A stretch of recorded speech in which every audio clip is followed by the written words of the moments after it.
عليكم ورحمة الله وبركاته. أعزائي المشاهدين، أهلا ومرحبا بكم.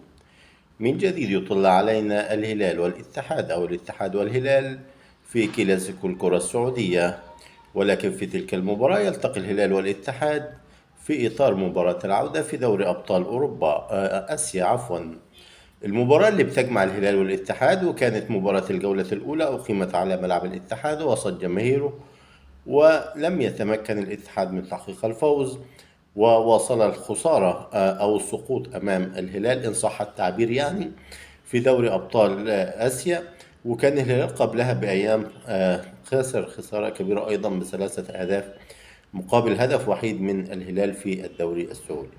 الاتحاد حامل اللقب عنده تحدي كبير في مباراة الليلة أمام الهلال متصدر جدول ترتيب الدوري، خاصة أن الاتحاد السعودي أو اتحاد جدة لا بديل له عن تحقيق الفوز على حساب الغريم التقليدي الهلال في مباراة اليوم، والحصول على بطاقة التأهل والفوز بثلاثة أهداف دون مقابل، لأن الهلال كان فاز بهدفين دون مقابل، فالاتحاد محتاج يحقق نتيجة أكبر من أجل التأهل إلى الدور المقبل في دوري أبطال آسيا.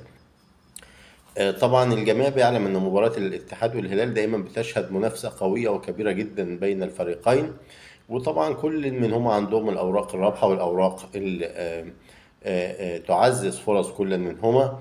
الاتحاد حامل اللقب عنده كريم بنزيما، عنده عبد الرازق حمد الله الدولي المغربي، عنده نيجولي كانتي. أما الهلال فحدث ولا حرج، عنده سالم الدوسري، ياسر الشهري، عنده البليهي، عنده متروفيتش لاعب قوي جدا ولاعب من أهم اللعيبة في الدوري السعودي. عنده عدد كبير من اللاعبين. طبعا ما يقدرش حد يشكك في قدراتهم الفنية الكبيرة.